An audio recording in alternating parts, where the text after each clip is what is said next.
Hey out there, rock and rollers. Welcome to the 37th edition of the Ugly American Werewolf in London Rock Podcast, recorded right here in central London, just off Abbey Road. And after a couple of weeks of reviewing Kiss and their amazing documentary on A&E History, Action Jackson and I decided to take a little bit of a detour here. We're going to talk about a band that is huge in the UK, could not be bigger in popular culture or in the zeitgeist of rock music, and that's Oasis. Oasis kind of defined what it was to be British in the mid-90s, kind of led a cultural revolution that was also part political and just an uprising of British youth feeling positive, feeling good about themselves again. Of course, they were huge all around the world, huge sales in Europe, in the UK, and all parts of the Commonwealth. They also did well in the US, but not quite as well. Like, they're one of the biggest bands of all time in the UK. They're kind of just another good band from the U.S. point of view. And we were slow to adopt them. We were in college in the mid-90s, or early mid-90s when they broke. And we were not big fans. You know, Wonderwall and Champagne Supernova may have gotten on the charts. But at that point, we were really into classic rock. And given what was going on around us with like Counting Crows or Hootie and the Blowfish at the time, we thought, well, if it's new, it's not that good. And we're going to ignore it, and we're just going to go delve deeper into the Stones catalog, or wait for Rush to make a new album and then and go see them. So we kind of ignored Oasis the first time around. Luckily, later in life, I found them. And instead of doing one of their huge albums like Be Here Now or What's the Story, Morning Glory, I want to talk about the first album that they made after I had really gotten into them. And that's 2005's Don't Believe the Truth. I think it's at least their second best album ever made. Have to put it behind What's the Story, Morning Glory. But it's an amazing record that kind of diversifies their sound while still sounding very much Oasis. And it was the greatest iteration or lineup of the band ever, because in addition to the Gallagher brothers, Liam on vocals and Noel on guitar, chief songwriter in vocals, they also brought in Gem Archer on guitar, they brought in Andy Bell on the bass, and they had Zach Starkey, who'd spent a lot of time with The Who and other bands, come in and do their recording and then tour with them. So they had this fantastic band with a lot of talent in it, along with Noel's writing. But even though Noel wrote all the songs for the first 4 albums and loosened up the reins a little bit on the 5th, Heathen Chemistry, on the 6th album, Don't Believe the Truth, he doesn't even write half the songs. And it's an eclectic mix of really cool songs that at a time, 2005, there wasn't a lot of new rock and roll going on. Napster was kind of happening still, so people were stealing music or getting it for free. Rock and roll was dying out, and the music industry was kind of starting to push boy bands, solo singers, girl bands, people they could control from top to bottom and not worry about having to develop as a band or to have issues as the boys in Oasis clearly did over the years. So we're going to dive into that one here today. Now, as usual, we want you to follow us on Twitter at ugly_werewolf or at ActionJack72, and you can check out all past episodes at www.uglyamericανwerewolf.libsyn.com, and I encourage you to go to feedspot.com, where you can also subscribe to our feed, and it's where they feature us in their top 25 rock podcasts. So for this week, we're going to review the somewhat unknown, certainly in the U.S., unheralded 6th album Oasis, Don't Believe the Truth, right here on The Wolf.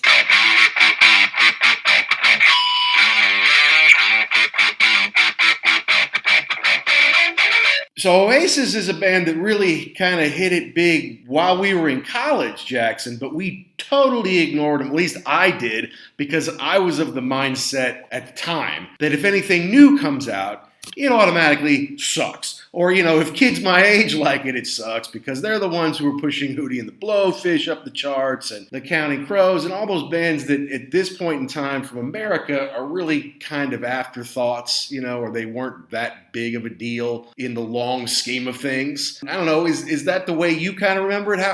Did you ever come to Oasis? Not really. I remember hearing Supersonic when it came out on the radio, and I'm like, it's a pretty good track. Mm-hmm. I like it. The guitar works pretty good in it. They kind of had an attitude that was kind of cool. They were from England. Okay, you're checking some boxes here. Right. To me, they kind of, the second record they put out, like with the Champagne Supernova, I was like, I kind of thought they were more pop. They were big. They were all over MTV. And you're right. I think we were both in the same mindset of if it's new and it's hot on MTV in like the general rotation, we were into the good old stuff, the Stones and the Who and everything like that. So the other problem I kind of had with them right off the bat was it seemed like they were always at each other's throats. Like from the beginning, they just could not get along with each other. There was that show that they did, I think, for MTV where Liam was sick. Right. And his voice so wasn't they up went to on par. without him. And all of a sudden, there's a shot of him in the balcony with a pint. And it's like, wait a minute, what's going on here? Drama. There's a lot of drama there. And then I also remember Noel saying something about, they asked him, well, what if you guys couldn't make it work, couldn't get together or something? And Noel just said, well, then Wonderwall would have been the first single off my solo record. So it was kind of like, these guys they're mean. Mm-hmm. So I had never really, and I think the other problem was too, they really didn't get pushed too hard other than MTV on American radio. Well, so that's the kind of dynamic I want to explore a little bit here, because Oasis is one of those bands where they don't have huge success on both sides of the pond. They had success in America, yes, but they were just another successful band at that time for Americans. Whereas in the UK, they were a era-defining, generational-defining band. This whole kind of new wave of Britpop, which apparently like Blur, who were, nothing to us, or maybe like the Stone Roses, people like that. They were huge in the UK and kind of throughout Europe and the kind of the UK satellites or the Commonwealth, places like Australia and Canada. They do well around the world, yes, but it's basically in the British colonies for the most part. So yeah, that's something I want to explore, because I was just listening to the new Rock on Tours podcast, and they had Joe Elliott of Def Leppard on there. It's a really good one, man. And he, they were kind of talking about how you're a British band and you did a cover album that was really only on British songs, the stuff that influenced you growing up, but you're not nearly as well liked or as big as you are in the United States. In the United States, Def Leppard is huge, and their albums were huge. They're all over MTV. We did a show on Pyromania. We'll do another one on Hysteria, I have no doubt. But over here, they never really got any love. Like, it wasn't until Hysteria that they had like a top 10 song or something like that in the UK, whereas in America, they were a big deal. And Oasis was kind of the reverse of that. They could not have been bigger in the UK, but in America, they were, okay. What's the Story, Morning Glory did well, and then the next one did pretty well, and then whereas they were Britain's young lads, kind of pulling together this new British sound and young British identity. They finally gotten rid of Thatcher after all those years. Finally, young people were starting to feel like they could be something again. It was almost like Oasis was their marching call. They were so much bigger over here than just a pop rock band. They were like Britain, young people. We're back. Interesting, yeah, because we didn't get any of that here. I mean, they, like you said, they were just another band from England. I remember Blur. I remember the Stone Roses also, but kind of. I mean, they had a track or two on the radio, but that was it. But to think that these were like an era-defining band shows you how off we are from the UK. Like, you think, it was synced up pretty well. No, apparently not. Well, and not on everything. And some bands make it because their sound just jibes well with the culture, and some bands don't. And of course, sometimes it comes down to how good or bad your A&R person is. Or how big the record company in England or in Europe, or it might be rest of the world from America do, But the fact of the matter is, you become big in America, you sell huge numbers of records. Whereas, you become big in England, that's great. I mean, I was looking at some sales stuff where it's What's the Story, Morning Glory had gone 15 times platinum in the UK. I'm like, oh my God, that's unbelievable. But that's still only, it's not even 5 million copies, whereas it went 6 times platinum in the US. And so they outsold in the US, what they did in the UK by pure numbers, but it's 15 times platinum versus 6 times platinum kind of thing. That is, to your point, the sales figures are not the same. I just think platinum is 1 million. So if it's 15, you sold 15. Well, no, it's less than that. Then why do you call it platinum then? Well, that's because, it's a population thing. And, you might say it's not even, I mean, if we have at least 4.5 times the population that the UK does in America. Let's call it 5 times to keep the math simple. So if 1 million for us is platinum, then 1/5 of that should be 200,000 should be platinum for them, and it's actually 300. But whatever. It's a nice distinction. It's for each country, because you can go platinum in Finland by selling like 15,000 copies or something like that, right? I mean, it's not a very big country, so if you sell that many in Finland, you're doing really, really well. But going 8 times in Australia is a big deal in Australia, but I mean, you still haven't even sold 1 million units down there. So, but still, I mean, they got off to a huge start. Those first 2-3 albums, with What's the Story, Morning Glory being the big one that had Wonderwall and Champagne Supernova on it. And I guess that's why I didn't like them, because first of all, they had to talk about getting high. You're supposed to do that like, you're supposed to say, I'm standing next to a mountain. I'm chopping down with the edge of my hand. Like, is that a big pile of cocaine you got there, Jimmy? We don't know. What's he talking about? But it's like, where were you while we were getting high? I'm like, well, that's not real subtle, was it? You're supposed to be, and girls like Wonderwall. So I'm like, well, it can't be that good. Right? And they were kind of doing like I know in the United States they kind of got sort of a bad rap because it was like, oh, you're just trying to be the Beatles. You're just trying to, you're trying to sound like that. That's all we ever heard. Oh, they're ripping off the Beatles. Correct. Yes. And I think that maybe the things that they were saying too kind of resonated more with people over there than people in the United States. I mean, again, we're all about Taco Bell and driving cars fast over here. So yeah, maybe we just lost. It just didn't resonate. We didn't have the same connection. But you're right. Wonderwall was huge, and I think Champagne Supernova was also huge on the charts. Mm-hmm. So yeah, I think at that point in time, I just kind of said, "What else is there?" Yeah. It's not hard enough for me. I guess it's not rock enough. It's more pop sounding. Right. Yeah. And of course, going back to explore that album later, there's some fantastic rock on there. That album is awesome. It's definitely one of my very favorites of the last 30 years, because most of my albums are a lot older than that. But yeah, it's fantastic, not to mention the fact that it's basically a double album when you put together all the B-sides. I mean, they had 6 singles off that record, and they had basically another album worth of B-sides, some of which were hits in their own right, Acquiesce being what is maybe the most incredible B-side of all time, standing up on its own, one that became a hit for them, and that they did until the very end. So it's a very fertile time, and it's another thing I like about Oasis is they do have so many B-sides. You don't just get everything on the album, and they have stuff they just released in Japan. They have stuff for the English B-sides. They have stuff for US B-sides, and you have to really dig and search and find all of them. And I've always enjoyed that. Of course, Master Plan is an album you can get that has basically the best of the B-sides to that point. But it was all Noel Gallagher just being able to write these incredible tunes. I mean, I don't think he co-wrote or let anybody else write anything on an album until Heathen Chemistry. Correct. Yeah, and that's one of the things that I kind of want to get into with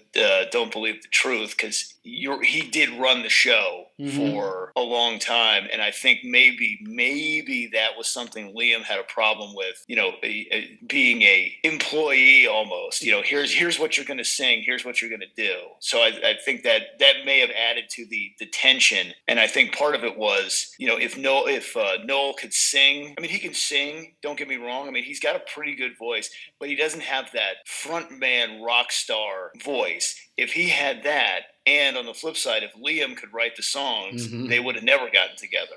So they kind of always had that, they had that symbiotic relationship that they really needed each other, but I don't think they liked being around each other. Yeah, and to your point from earlier where they did the TV thing where Liam went in the balcony and started throwing ice and stuff at Noel. He's like, I can't sing, but I'm well enough to be a jackass kind of thing. It was at that point Noel's like, well, I'm going to have to sing some songs because he's going to pull this nonsense. I'm going to be able to do something up there. And so that's kind of how that started. I think Noel's got a killer voice, actually. Yeah. You're right. It's not what Liam has, that front man booming out kind of thing. And of course, Liam has this odd charisma. I think it's odd. I think some people think it's amazing, but I'm like, you're strutting around, and then when it's Noel's turn to sing, you stand deathly still, like you're waiting for the bus or something like that. Like you don't grab the tambourine and get the crowd going. You don't go off as maybe a Mick Jagger would while Keith does his songs. You just stand there and kind of stare. It's very odd to me, but it works for him. It is weird because you're right. Most of those situations like that, the quote unquote lead singer will do something. Yeah, they'll play. They'll kind of fumble through some chords on the guitar, or they'll grab the tambourine. They'll go away. They'll do something to say, hey, I'm going to be part of this too. But yeah, to just stand there, just like, are you done yet? Right. Are you finished? I'm waiting. Basically, he's annoyed to be there for me. When you get rid of your little pet project, but it is cool to hear them change up the leads, because I do enjoy that. Really with any band, if you've got that, like, especially if it's somebody who their voices are not super different, but it is cool when you have that.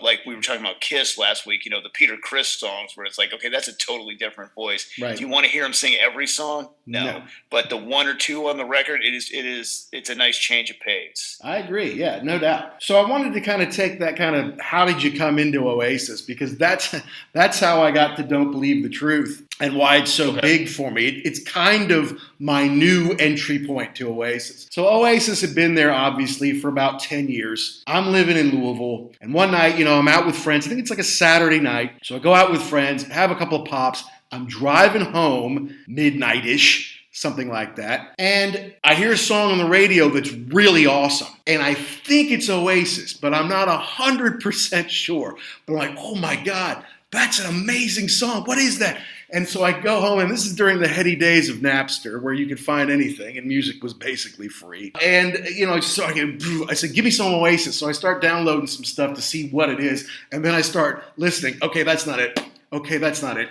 And it was Don't Look Back in Anger. I'm like, wow, that's an awesome song, man. That is so good. What album was that on? Well, that's on What's the Story, Morning Glory. All right, well, give me that whole thing, and then I'll do that. And, of course, it was great at that point. You could find B-sides. If you say, give me What's the Story, Morning Glory, you can not only get the whole album, but you can get Acquiesce, and you can get Rocking Chair, you can get, all these great B-sides. So I had them on there, too, and I started listening to that back and forth. I'm like, damn, these guys are amazing. Why did I skip over them, right? So I'm like, well, now I'm into them. So I tried to get some more of their downloads, and then eventually, Don't Believe the Truth became the first new Oasis album ever released once I had now discovered them.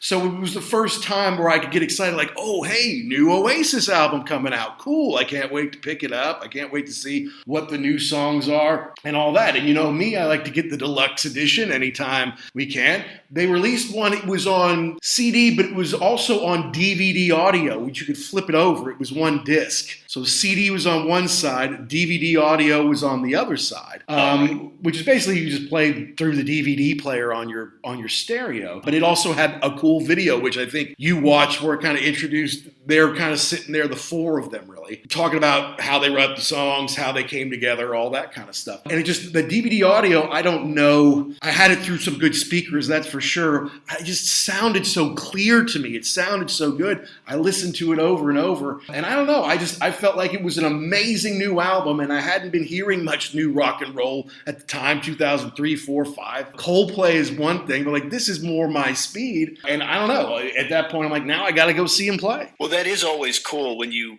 kind of you turn over this rock somewhere and you say, oh, wait a minute, what is this? I have not heard this before. You were talking about Don't Look Back in Anger. What I always loved about that song was and my wife said ripping off the Beatles, but I'm like, no. It's Imagine is the beginning part of it, the chords, bum, bum, bum.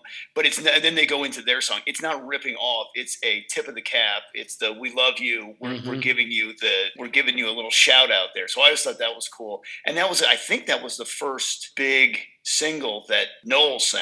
I think. It sounds right to me, yeah. Yeah, and so that was kind of cool. It was like, okay, so this dude, he's got some chops. He can actually sing. But then, to look at this album. I'd never heard it before, to be perfectly honest with you. So I said, all right, well, let's jump into this. I jumped into it with the that intro thing, the video that they were talking about it. A little rough. Had to watch it more than once. The accents Liam, every other word out of his mouth is a curse word, so that's heavily redacted. Right. Gem Archer. Good luck with that kid, because he's speaking English, but it's pretty rough. So yeah, I had to watch it a couple times. I just love the way Liam talks and the phrases that he comes up with. Like it said that there were some nice little numbers for the ladies on this record. He referred to the other guys in the band as top lads. And I just love that. It's like I know you're speaking English, but the little phrases are fantastic. Yeah, I picked up on some of those over here. It's just people talk differently all over the world. And people in Maine talk very different from people in Georgia where you live, different from Texas where you've been for the last month, different all over. And, obviously different country, different dialects. You pick this stuff up and Liam certainly lays them on pretty well. I feel like Noel has kind of upped his game as far as eloquence over the years. He realizes, look, I'm really wealthy now. I'm always going to be a guy from Manchester, but I need to speak with a little more eloquence, maybe try to choose my words a little more carefully, don't have to cuss quite so much, can expand the vocabulary a little bit. But they both seem to be doing pretty well these days. There was a great interview with, I think it was The Who, and it wasn't The Who, it was just Roger Daltrey. And the person asked him, I think it was Howard Stern, asked him, hey, I heard Pete Townsend, he called you a geezer. That's got to upset you, right? And Daltrey's like, no, you don't understand. Geezer that's a term of endearment. It's a good guy. You're going to love this. From around the way, he's a geezer. But it sounds, to us, it sounds like you're making fun of him or something, like an old person or something like that. But no, you don't get it. So I would imagine it's pretty cool to be over there and hear these terms where like, yeah, I could maybe slide a couple of those into everyday conversations to try and fit in a little bit. Exactly. Yeah. And what, I didn't realize at the time is like they had put together what is, in my opinion, the strongest lineup in the history of Oasis. Having Gem Archer come in and do the second guitar work. But he and Noel do some weaving. They definitely kind of spot off a little bit, especially when Noel's singing. And Gem is a great guitar player. And then Andy Bell they got in. Apparently Andy wasn't even really a bass player. He's more of a guitar player and a keyboard player, but he can sing and he's a good songwriter. So like, okay, you're going to play bass. So he had to learn how to play the bass, and then he had to learn Oasis' stuff on the bass in short order to kind of join the band. And they kind of got their feet wet with Heathen Chemistry, their fifth album, which came out in 2002. And each of them got a songwriting credit on the album, along with Liam. That was the first time that had happened. First four albums, it was always Noel Gallagher. Now, all right, he's loosening the reins on that. He's like, okay, I've got actual talented people. Giggsy and Bonehead were good guys from Manchester, I guess. There had been Liam's buddies in the band before Noel had joined. But now he's like, look, we're up in our game. Apparently he got crossed with both of them. I also think they just weren't quite major league level, and he could get major league guys, and he did. Well, the big thing for me, I didn't know who Gem Archer was, and I didn't know who Andy Bell was. I mean, they were sitting there talking, but to me, the big thing on this was Zach Starkey. Like, okay, you got him on drums. That dude is not a mercenary, but he kind of like he's the go-to guy. He was in the Who for a long time. Ringo's son automatically gives you pretty big street cred there. That's right. But going back to what you were saying about loosening the reins, I heard an interesting thing about the Beatles. The Beatles were obviously the four lads. You had four lead singers and four dudes who could write songs. Now, obviously, John and Paul were the workhorses, but then they were talking about the Beach Boys, and Brian Wilson did everything. He was the only person. So who knows? Maybe at some point in time, Noel's like, I gotta loosen this up a little bit because I'm doing all the heavy lifting. I'm in charge of writing all the songs. Let's see what these guys can do. And to your point, you get some guys in here who are a little better musicians. little better songwriters. Mm-hmm. It makes for a more complex album because I mean he doesn't even write all of the songs on this. It isn't like this person and Noel or this person Noel Gallagher. I mean there's solo writing credits on this thing, so it makes it sound different, which is cool. That's right. I mean, if my count is correct, Noel only writes 5 of the 11 songs, like going from absolutely everything, including all the B-sides, for the first decade, basically, that they're around. And now they are on their 6th album, and most of the songs are not written by Noel Gallagher. However, they had 3 singles. Lyla, which is a great feel-good song. We'll go through the songs in a minute. The Importance of Being Idle and Let There Be Love. He did write all of those songs. And some of the B-sides, most all of the B-sides as well, right? Yeah. Well, you figure too that so let's not get this mixed up. He's still in charge of things, right? So, but the cool part is like the first one, "Turn Up the Sun" by Andy Bell. If you turn that in, and he's like, "Yeah, cool, let's go with this." Obviously, there's no committee there.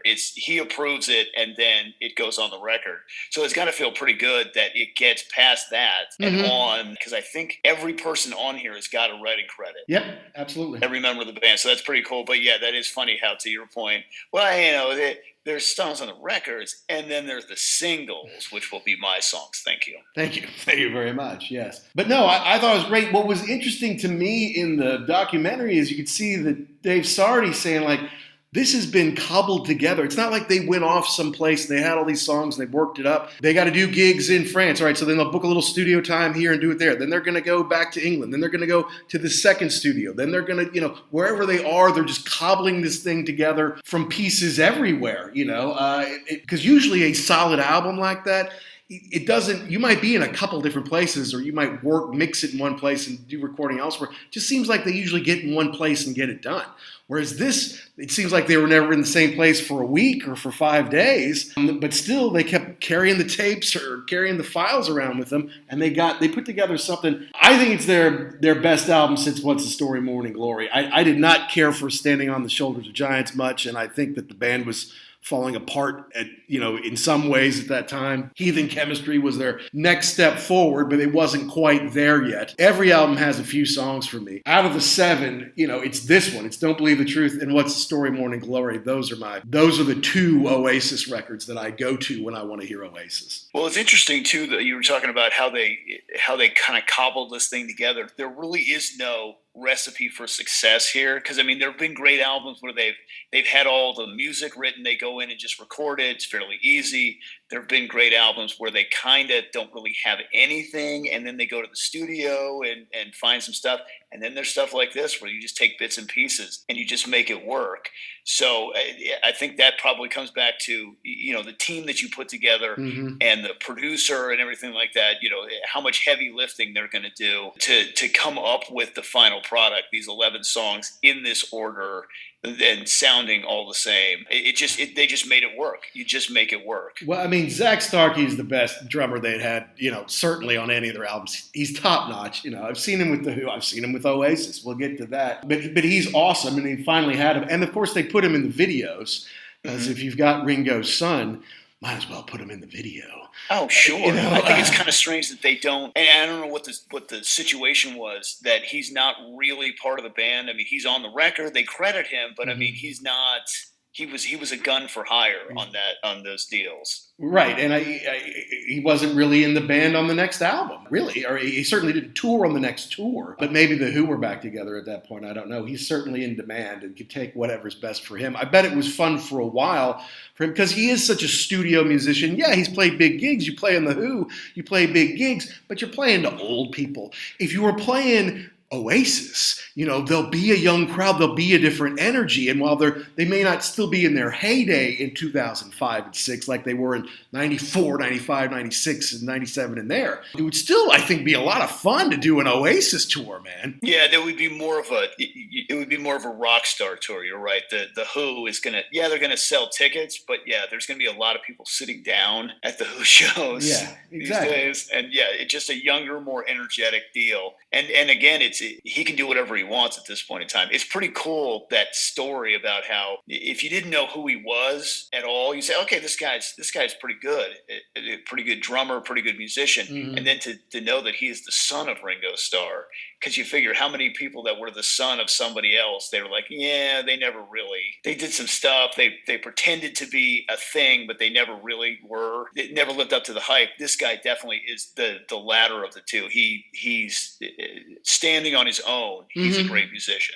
Well, that's right, And then Gem Archer, who I guess was on Creation Records, his band was on the same label, and that's how Noel had known him. And he basically just told him he wanted to be in the band in a big way, and he's coming down and recording with him. And I think everybody's like, "Am I going to be in the band? What does Liam think?" And Noel's like, "It's my fucking band. I'll decide who's in it, who isn't." So he already sent Bonehead off. So it's like, all right, you're in, and of course.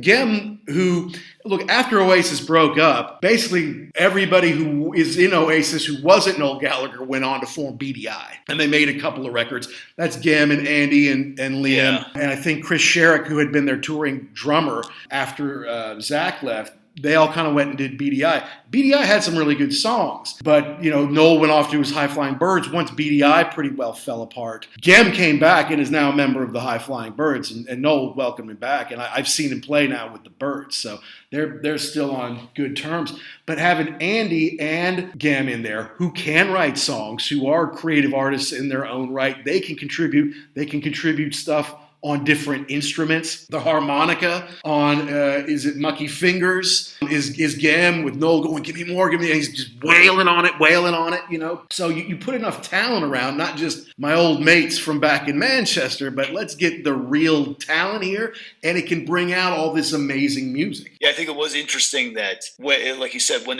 they broke up, they pretty much all went to BDI except for Noel. Yeah. Interesting. Okay. I guess, you got to pick in the divorce, you got to pick mom or dad. So, well, look, Noel can obviously write all of his own songs. He can sing too. Liam needs songwriters, needs a band. So let's just keep the band together, and we'll share more songwriting. We don't need what's his name anymore. But and the first album that they played the Olympics. They did some big gigs, good songs, but it's not quite the same. And I would take the Birds over BDI personally, but we're not here to get way into that. Let's get into the album a little bit.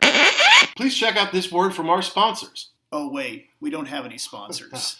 Well, just listen to me farting on a snare drum.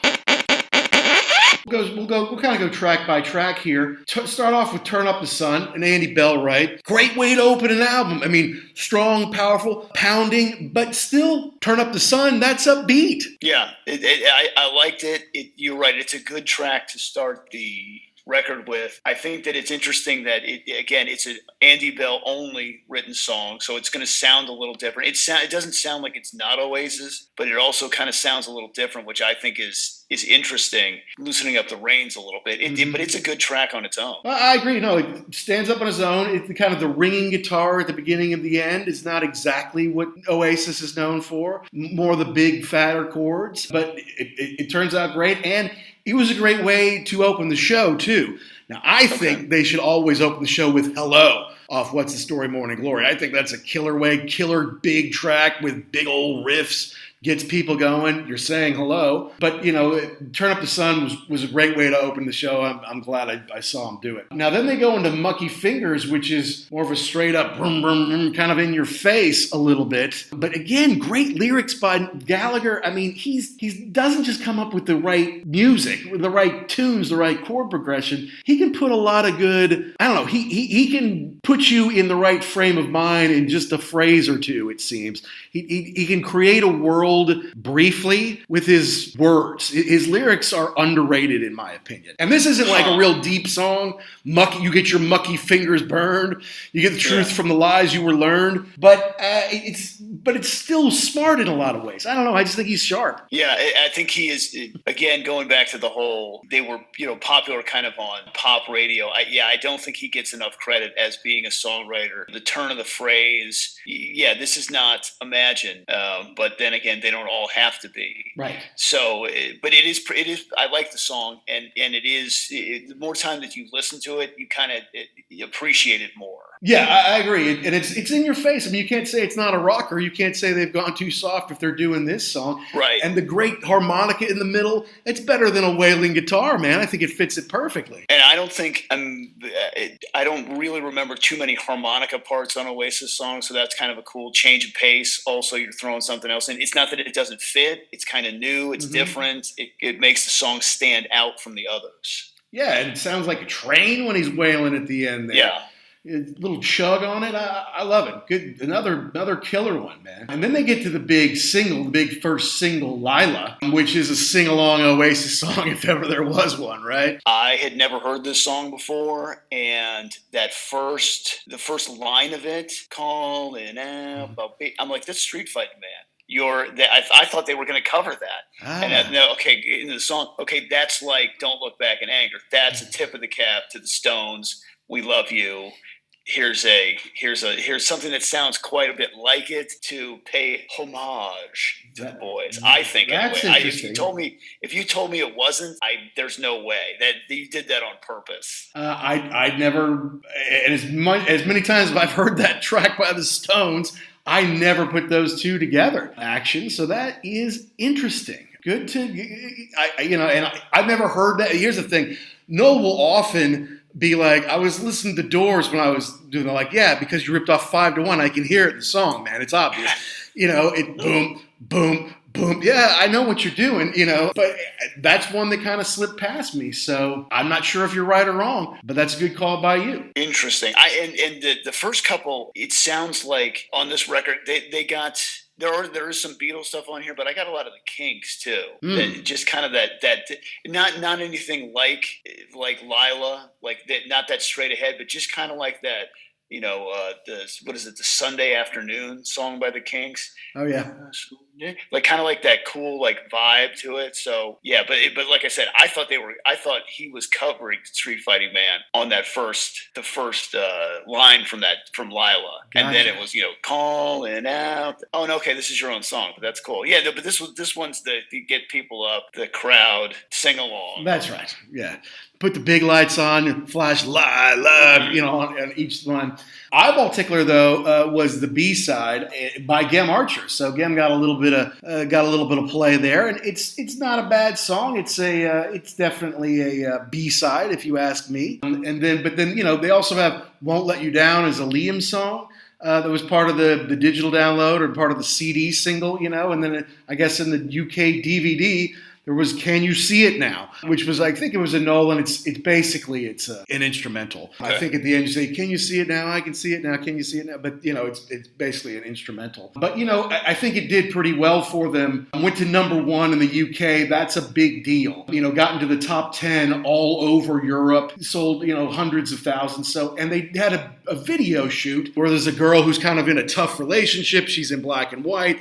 Then she breaks down the walls, and now she's the belle of the ball with the boys playing, in a big tent. But now that you say that it was Street Fighting Man, they made the tent up. They wanted it to look like the Stones' Rock and Roll Circus. Like the Rock and Roll Circus, that's right. So maybe there's a little bit more to Jackson than meets the eye there, folks. Maybe he's the smart one of the Gallaghers. He's the smart Gallagher. He's Action Gallagher. All right, so yeah, big hit, nice song. Then they slow it back down a little bit, like Love Like a Bomb, which Liam and Gem wrote together. Kind of a short one, not even 3 minutes long. And it's got, it's pretty acoustic, kind of got an acoustic chug to it, folky. And then it's almost like a sitar-y kind of lead guitar over it, would you say? Yeah, and I think Andy was saying something about how when Liam can play the guitar, but it's like he's playing the guitar like he's trying to saw it in half. Right. Like he just attacks the thing and kind of makes it up as he goes along, which is kind of cool. I like this song.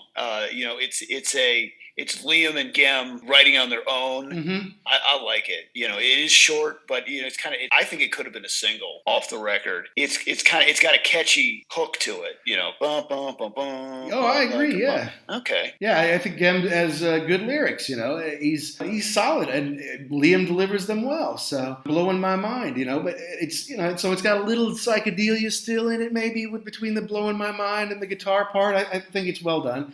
And then you get to the importance of being idle. To me, this could be the high water mark of Noel Gallagher's career. And I love his stuff with High Flying Birds, everything that came after it. I love Morning Glory and all this stuff. This could be the best song he's ever done, and I think he knows it too. Okay, interesting.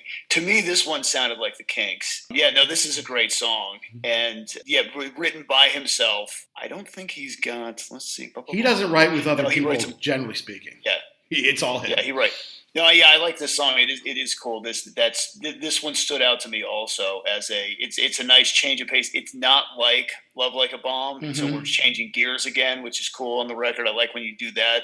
You kind of mix it up a little bit. I'm with you, and it's acoustic, but it's very stark acoustic. It's almost like a march of an acoustic, and the way he kind of does that falsetto voice. And gets up high and down like wow. But the thing is, in that video, you see him say, so I'm listening back to it, and it's not that I was surprised that I could do it because I could hit that falsetto. It was just I was surprised, like, wow, that's really good. I'm really awesome. I'm like, yeah, you're still so full of yourself. Both of you are at this point. It's unbelievable. But it is actually pretty darn good, and he hasn't not sung it in concert since, right? Who wants to hear a great song by me? It was kind of a cool change of pace too with his vocal delivery, because I had not heard him sing like that before. So that was pretty cool. You kind of expand the boundaries of what you can do. Yeah, I mean, it's a good song, but you could be a little humble, maybe. Yeah, right. What I thought was good was they had. I mean, it's basically the importance of being idle, which is basically like sitting around and doing nothing's the greatest job in the world. And you listen to the lyrics, how he doesn't do too much. People expect more of him, but they're barking up the wrong tree. I'd never seen the video before until we decided to do the show. And Rhys Ifans, who's probably best known as being Hugh Grant's goofy roommate in Notting Hill, who walks out to the reporters, and he's been in all sorts of stuff. I mean, he was the great DJ on pirate radio, or it's actually called The Boat Who Rocked over here. I'm not really sure why. He's been in so many movies. He's a great actor, but that's probably where the world knows him best. No, I know him best from, what was that movie with Keanu Reeves? Yeah, where they the were football movie. The football team. Yeah. And he's like, I thought you said he was all muscle. He's smoking a cigarette. I'm wiry. He's wiry. Beat it, Lammy. I'm bloody Welsh. Whatever. Such a good movie. I don't even recall the name. I can't believe they got Gene Hackman. That kind of sullies his whole career, as far as I'm concerned. Yeah, no, the movie was stupid. I just love that. The walk-in where he's going to be the kicker on a professional football team, and he's smoking while he's walking in there. Yes, that's it. The B-side, "Pass Me Down the Wine," is actually, I think it's the best of all the B-sides that I've heard off this album. Of course, they have 6 or 7, as they are wont to do. Could have been on the album. All the others to me are B-sides. They're just not quite thought out all the way. They're not quite 100% songs. They're like, well, I know it's going to be a B-side, so let me just get it to this point, and then we'll put it out. But to me, "Pass Me Down the Wine" is good. And then the quiet ones, another Gem Archer. I mean, good for him.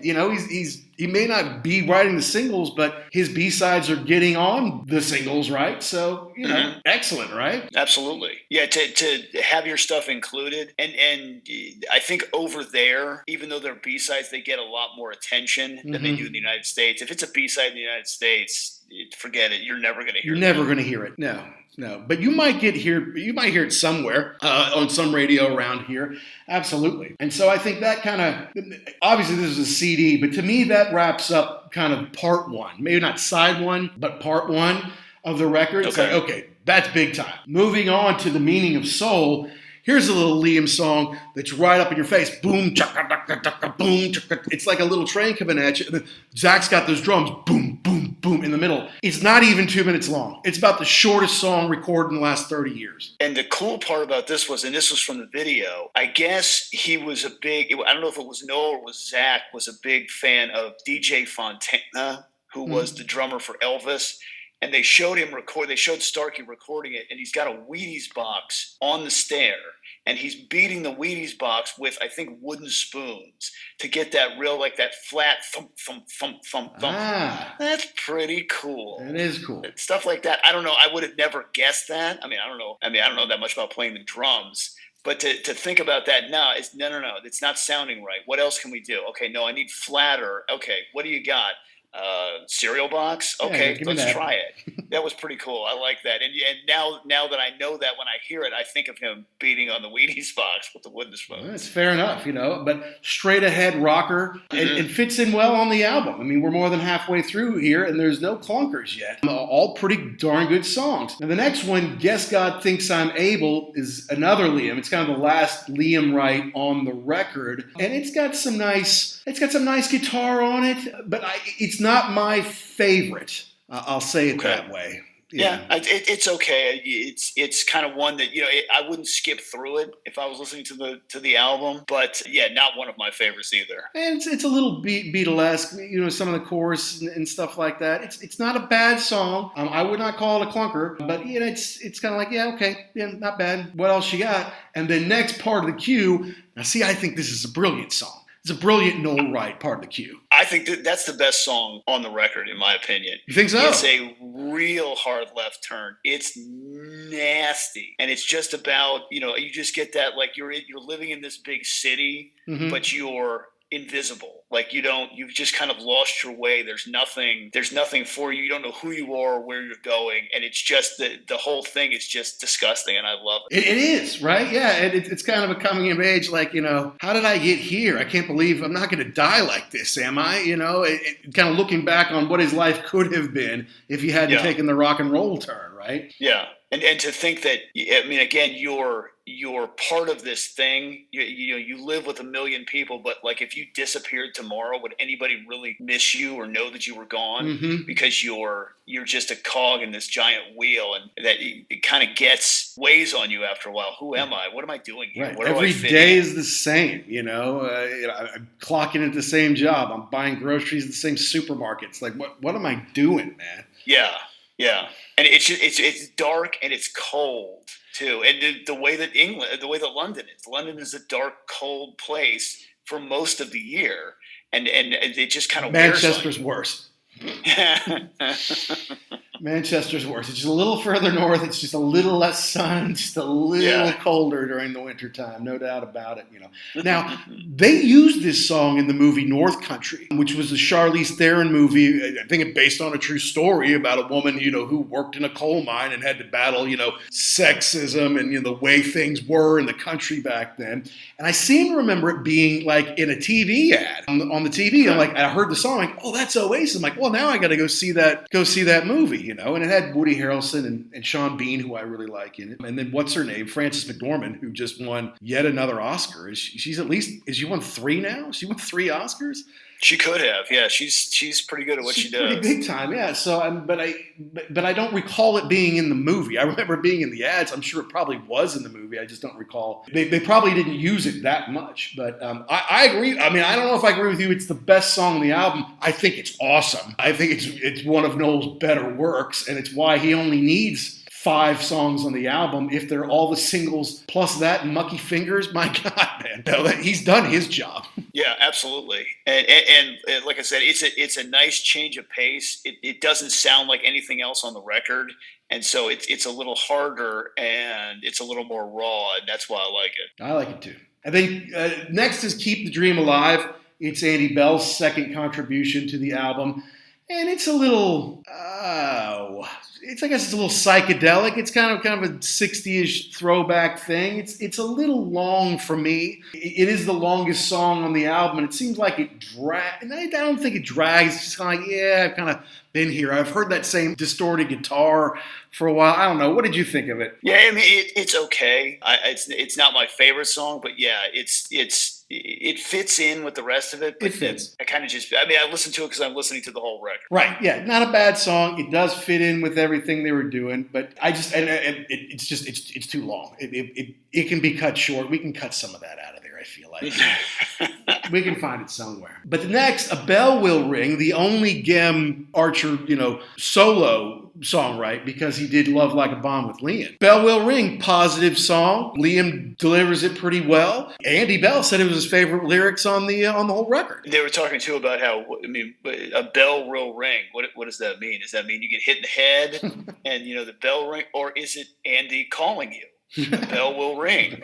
I just thought that was funny. And it was funny, too, that it was not written by Andy Bell. It was written by Gem. So it's just an interesting turn of phrase. Well, something will go off your head and, you will realize what you have to do with your life. Or that song will come to you. Suddenly, a bell will ring and it'll all fit together, right? And apparently, also from the video, it was Ringo's favorite song on the record. Okay. Of course, he got to hear it before maybe the rest of us did. If he really wanted to, he would have that kind of access.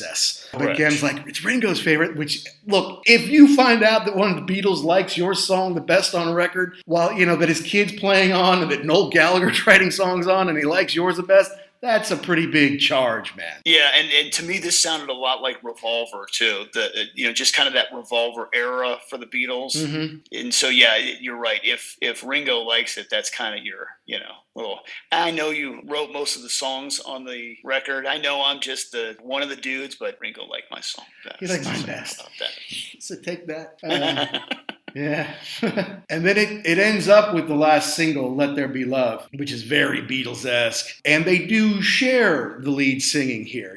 There's Liam starts off and then Noel comes in later. It is obviously a very pretty kind of symphonic song. This song had been around for a little while, though. Like I said, this was kind of the heady days of Napster, and I had gotten myself a digital copy of a demo that was just Noel and his acoustic guitar, and it was faster. It was more like Lyla than it was Let There Be Love. I like this song. It's okay to me. The high point is the double lead on there because it's cool to hear their voices go back and forth. They're not totally different. They have a lot of similarities, but you can also tell the difference. And this is what makes the song for me. Fair enough, yeah. And they stretch it out a little bit, and they put some piano and stuff like that on it to make it kind of radio friendly and all that. But it's a lovely song. It really is at the end of the day. It was going to be more of a rocker, I think, originally. He's like, no, that's not quite right. I'll just keep that in the vault until I can figure that one out. And that is pretty cool when you hear that. You hear other, the original version of it, and, you wrote it.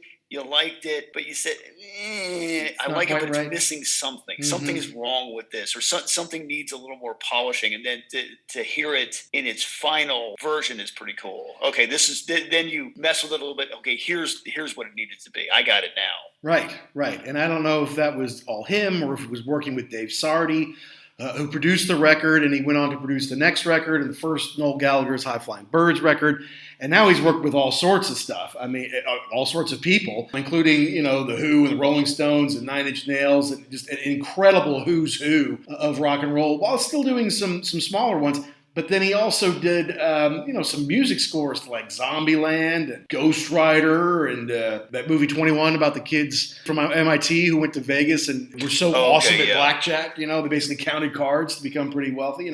So the guy's had a pretty long career, and I feel like he had a pretty good relationship with Noel at that point to be able to crank all this out. And in so many different places. It's not like we're going to the country for 3 months, we're going to crank this out together. No, he's chasing them all over Europe and the world. Yeah, and it's a nice way to end the record too, kind of a nice little send off. It is. And Oasis records were never all that long. And in this day and age, you expect to maybe get an hour's worth of music on a CD. It's 55 to 65 minutes is kind of what you expect, but 42 and a half, 43 minutes, that's what you get. That's it. There's going to be B-sides, and there was another one, I think, another Noel, Sitting Here in Silence on My Own. Yeah, another 2-minute, one of the small B-sides. There's not much to it. Again, I think it was just kind of half of a song where it's just an acoustic thing, but At any rate, there's always going to be a little bit more that you can dig into, but they're like, nope, this is it. We're not going to give you 14 songs.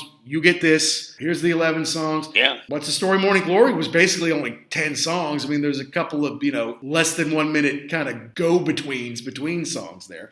But there's only 10 songs, and 6 of those were singles. So, why put out an hour-long album when the kids will buy the 40-minute version?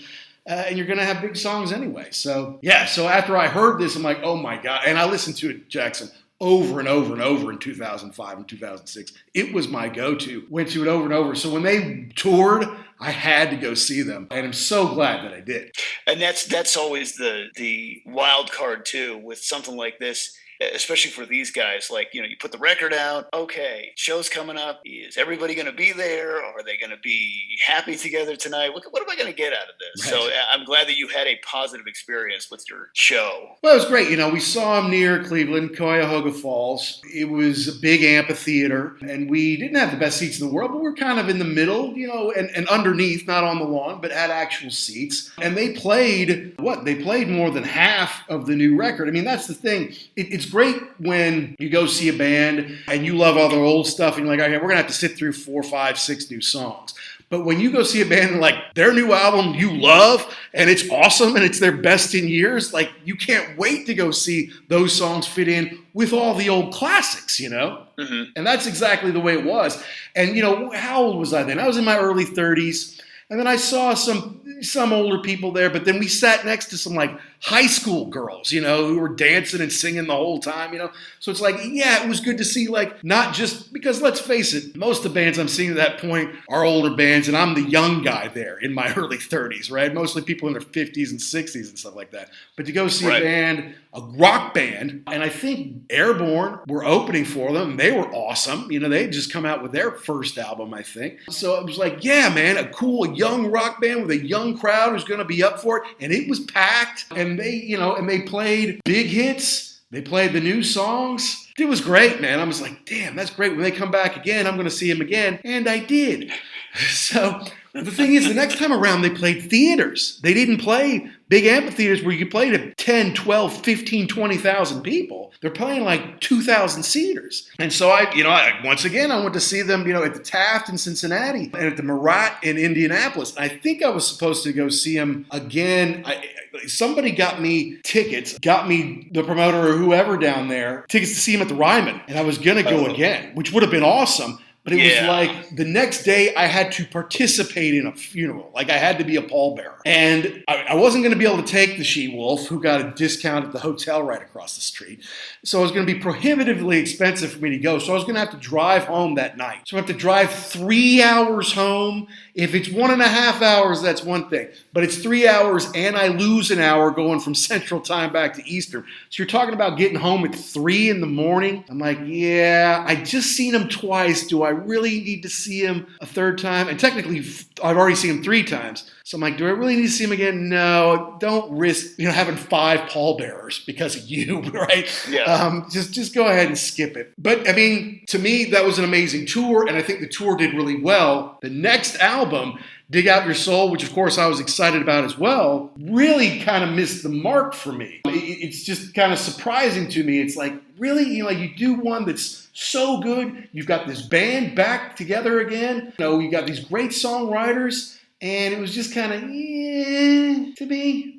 Yeah, and that's too bad because you can't. You listen to this record, you can do it. You've got the talent, you've got the musicianship, and then to have something that kind of sputters out. And that was the last one, wasn't it? Yeah, see, that was the last one, and they did some touring on that. And then Noel and Liam were at each other's throats. Finally, he's like, nah, that's it. I've had enough. That's it. I'm gone. I'm leaving. Noel's taking his ball and he's going home. And I think he's done great work. Now, Liam's done 2 BDI albums and now 2 solo records. And there's definitely good stuff on there. But he doesn't quite have what Noel has. And he doesn't have the songwriting ability and all the people around him, it would seem to me. And I I know stranger things have happened, and so I don't want to say never, but I mean, I heard an interview with Liam in it was probably 2019, and the interviewer kind of broached the subject of Oasis, and at that point in time, there just didn't seem like there was any way they were going to see eye to eye again.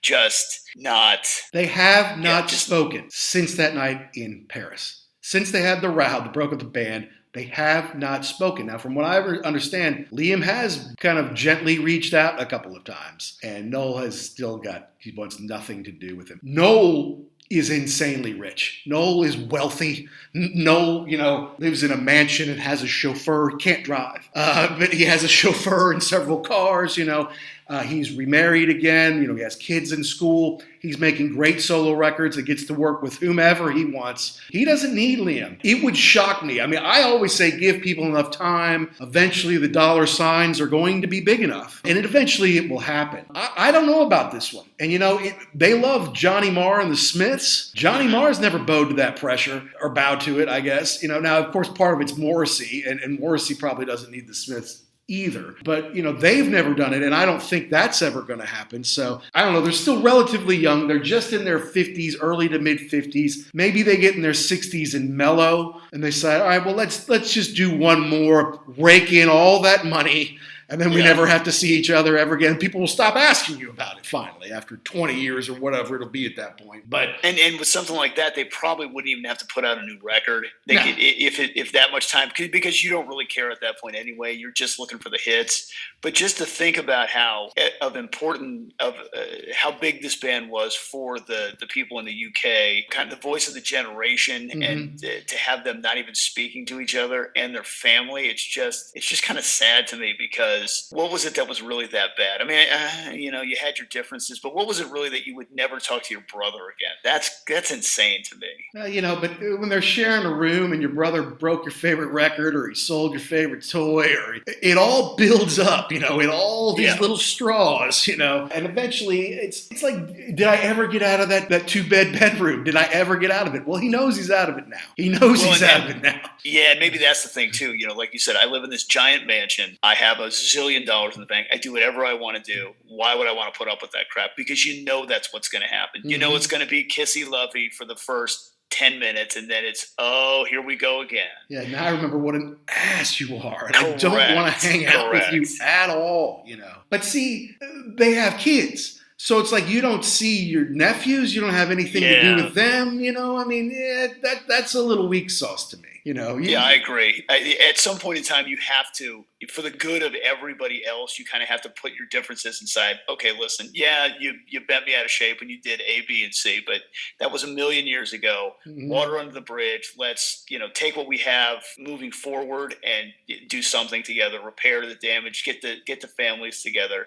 Yeah, that to me, that's sad. Yeah, I mean, you divorce wives, you don't divorce children. You right. know, you can break off an adult relationship, but there's kids that need you in their lives, so that's a little weak to me. But it's easy for me to say, I guess. It's not my relationship. But the thing is, I think Liam just ran right into BDI, and then when BDI broke up, I think he was like, okay, now what? And I think now he does have a good manager, has a good relationship, has some better people around him. He doesn't have so much alcohol in his life, because I feel like that's what fuels a lot of this stuff with the Gallaghers is the booze. Get some in them, and suddenly they don't have a filter, nor do they have any fear, and they're ready to fight. And, I think he's got that under control. He's got his relationship with his kids are in better spots now because he has kind of not such a jerk, and they're older, and he's kind of repaired stuff enough with their mothers that he can kind of move on from some of that stuff. And it seems like Liam is in a better place now. So let's see how Liam can do on his own for a little while. Because Noel's good to go, man. His band, the Birds, are great. He's basically got half of Oasis. I mean, the guy who played keyboard used to play in Oasis. Gemb is from Oasis. I mean, he's doing just fine. And I can't wait for his new stuff to come out. He's still doing the same thing where he has B-sides. And he released 3 great albums. He also released 3 great EPs on vinyl only, which, annoyed me. But, I could get on vinyl bland digital download. So I'm like, all right, well, give me that. And then at least I can listen to it on the phone. So, and then he put out a Greatest Hits album, Volume 1. So he's doing his thing. I don't think we're going to see any more Oasis. And maybe that's okay. Yeah, I mean, you'd rather have nothing than something that was horrible. Mm-hmm. If they put out a record that was it just didn't work. Yeah, you always leave them wanting more. Oh boy, they shouldn't have done that. Oh, one too many. So yeah, I don't think they may get back together someday and do something. I mean, the Black Crowes did, and they couldn't stand each other for a long time. That's right. But I don't think you're going to see a new Oasis record.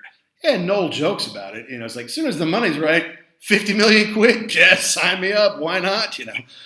Get my own plane. I don't have to see the guy, except for the 2 hours on stage. I get it. So, and that's just fine. But I mean, it was just, I know it didn't have the cultural impact, because what's the Story Morning Glory sound like? I don't know, 25, 30 million copies, something crazy all over the world. Don't Believe the Truth is more like 6 million, which is, not bad, especially at that time when so many things were being Napsterized and just kind of taken. Yeah.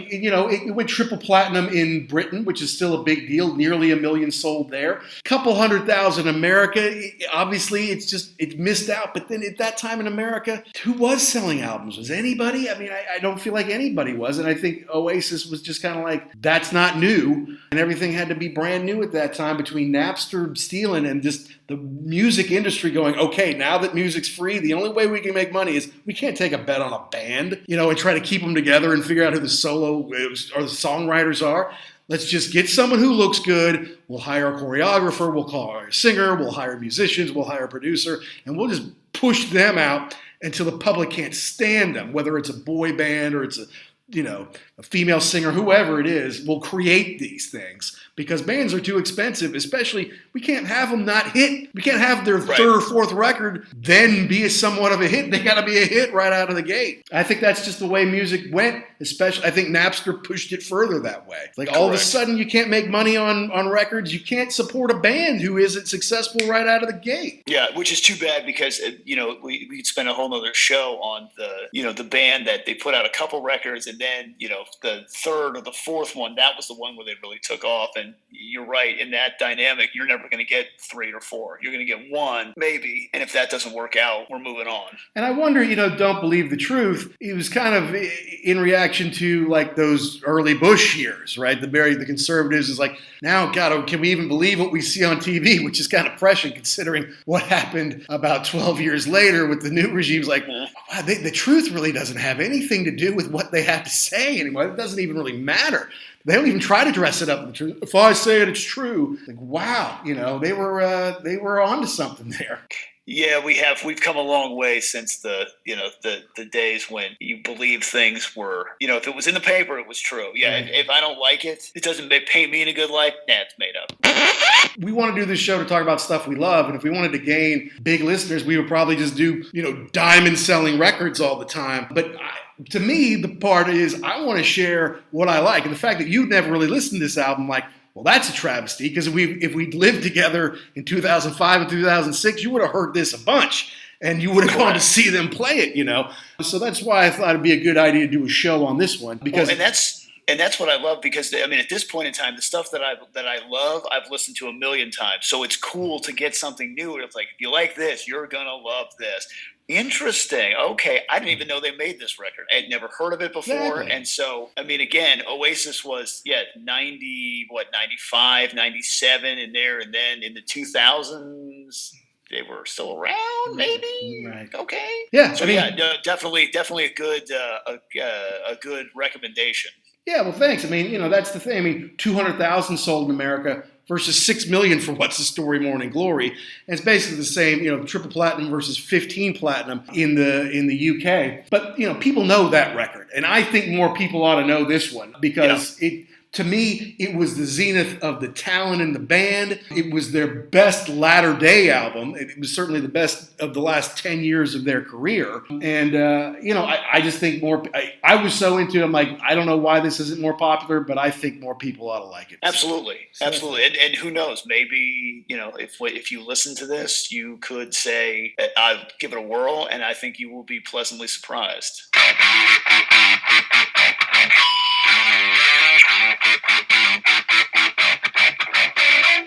So that's our take on Oasis's Don't Believe the Truth. A great album with an incredible lineup that had some fantastic hits, some songs that are still done by Noel Gallagher to this day and the other guys while they're out there touring. Just one I remember very fondly at an important time in my life where I was looking for good new rock and roll, and Oasis really delivered here in a big way. After I'd found them, even though I ignored them through the heyday of their career, I'm really glad I came across them, and I'm really glad they released this in 2005 so I could not only get to know this album, play it 1,000 times and love it, but then get to go see them a few times before they imploded. And what are the odds we ever see them again? I don't know. Everyone says time cures all wounds and eventually the money will be big enough that they'll all want to get back together. But in this case, I'm not so sure. I may have already seen Oasis the last time I'm ever going to see them. And maybe that's okay, because I saw them on a great tour supporting a great album. Next week, we're going to go back to the Iron Maiden well. The new video and song Writing on the Wall has really inspired us to go back into the catalog. And in watching the video, it kind of reminded us of the Somewhere in Time cover. And so it inspired us to go back and listen to it a few times. So next week, episode number 38 will be all about Somewhere in Time record. Until then, did we get something right? Did we get something wrong? Did we miss the point? You have to let us know. Reach out to us on Twitter at